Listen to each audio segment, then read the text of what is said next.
actually my second time recording this. I recorded an entire video already where I had read the chapter and had like a bunch of fresh thoughts, and I didn't have a SIM card, I didn't have a memory card in. So we're gonna do it again. Honestly, this chapter was a 5. Now we're talking chapter 7 of Black Clover. I've gotten through the first volume, and while I am not Asta's biggest fan, and I feel like there are other interesting characters in the Black Bulls, this chapter was his best moment to me by far, and or at least so far, not by far, but so far, because I did enjoy seeing him stand up for himself, and he's always going to do that. He's always going to stand up for his dreams, but to see these people who we have no idea who they are still attacking these commoners when he's lived that life, like when he's lived like the Forsaken Realm life, and admired the people that were up there for their magical abilities and wanted to better himself and create a better life for the people around him, and for them to come down there and not only pity those who have less than them, but to deem them a nuisance of time. And so, let's wipe them out earlier, then they'll be a nuisance to my time. Save myself the time later. Is it's deep. It creates layers to his character for sure. Asta, that is. And then on the flip side, it creates this very interesting dynamic where they speak of where they're from and how the royals live and people with strong magic live, and Asta has no idea what that's like. Even now he's in the outcast of the Magic Knights, but Noelle is there, and the Noelle and Asta's relationship is just now forming, where he's the first person she's ever had that's admired her magic, because he doesn't have magic, and she's always been looked up to for her family status, but within her family looked down on for her lack of control of her magical abilities.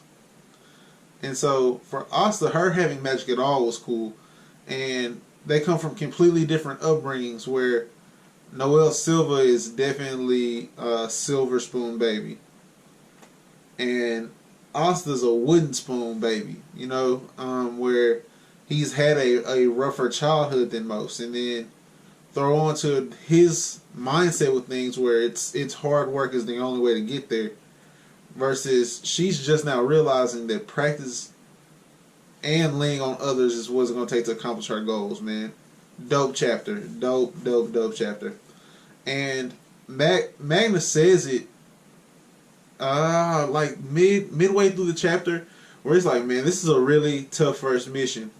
And what it reminds me of a lot, especially like with the mist theme and like the unexpected, and you guys know where I'm going with this, but it reminds me a lot of Naruto's first mission with Team 7, where they went to accompany a bridge builder back to the land of the hidden mist, and it ends up that there's like a crime syndicate going on. They have to face Zabu Zabumochi, who's one of my favorite Naruto characters. That's the only reason I know his name like that. He's one of my favorite Naruto characters. And it was completely past what Genin's first mission should be. And so for them to be freshmen of the Black Bulls, this is way farther than what they should be having to deal with.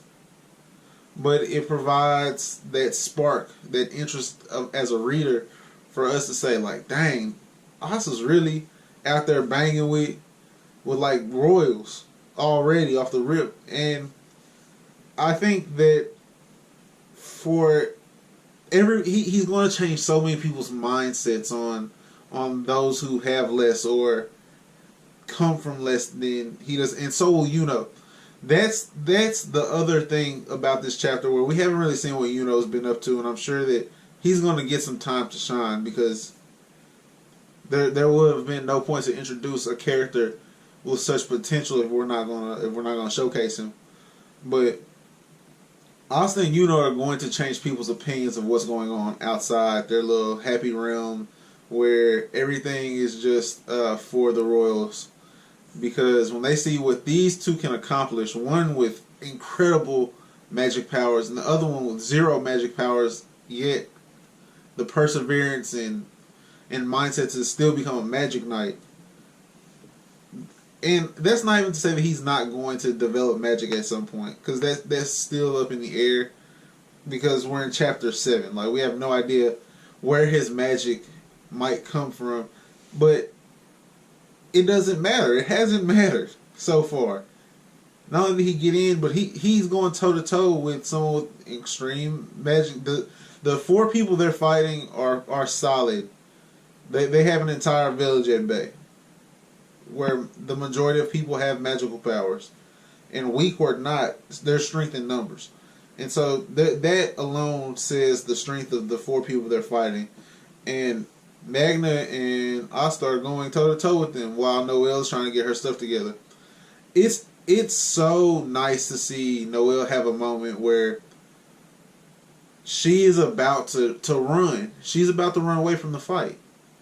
She's made up her mind that, like, I'm a noble, I have to survive. And to have that little girl pull on her and say, hey, I need you to save me, and everything click. Where it's Noelle's passion to prove those around her wrong, that she can become a magic knight. For her to prove herself right, that she wanted to become a magic knight for some purpose we're still not sure of, but there's a reason why she chose to go do this and not use her family connections to either get into a better Magic Knight squad or not be a Magic Knight at all and still just go live a royal life. So she's betting on herself, and all of that clicks. She gains this incredible power boost, and I want to know the exact name of it real quick, because I thought that was really nice at the end for her to have that moment. One thing that I am appreciating about this is water creation magic, Sea Dragon's Lair, where she creates this shell, this dragon shell, that's basically a protective sphere, kind of like what Asta broke through, the other creation magic that Asta broke through at the Magic Knight training arc, the mini training arc, or the mini tournament arc, excuse me. It kind of reminded me of that in a way, and it's much more controlled than what Asta had to cut through a couple chapters ago when we were first introduced to Noelle, and she kind of like got herself ensnared. That might have been last chapter or 2 chapters. That was 2 chapters ago. But all in all, 5 out of 5 chapter, because it had a lot of things to build off upon. We had a great fight scene that was ended with Noelle having the Sea Dragon's Lair, along with Asta cutting through, finally getting to awake like what he's got going on, and I'm intrigued to see where we go with that. But to see him cut through and finally have the chance to go on the offensive versus defending the villagers, now he gets to go attack and be serious. 5 out of 5. And honestly, where the conclusion could be, next chapter could also be a 5 out of 5. This volume, while it's the first volume of this, is better than the first volume of My Hero, but it is not. Is this the second volume? It's not touching the first volume of The Promised Neverland. It's gonna be real tough for somebody to touch the first volume of Promised Neverland for me. That's going to be it though, guys. If you like this video, please give it a like. Comment in the comment section below. Just let me know what this beast thing you're thinking. If you're further than this, don't tell me what it actually is if you've already found out. But when you read this, what were you thinking, like, this beast inside Asta might be? Nine-tailed fox. Subscribe to the channel for more Black Clover. I have a video game stream planned for this weekend. Probably going to get some 2K in. Or Madden, I haven't decided yet. My cousin finally got PSN, so we got to link up on PSN. That's going to be it, guys. Y'all take care. Peace.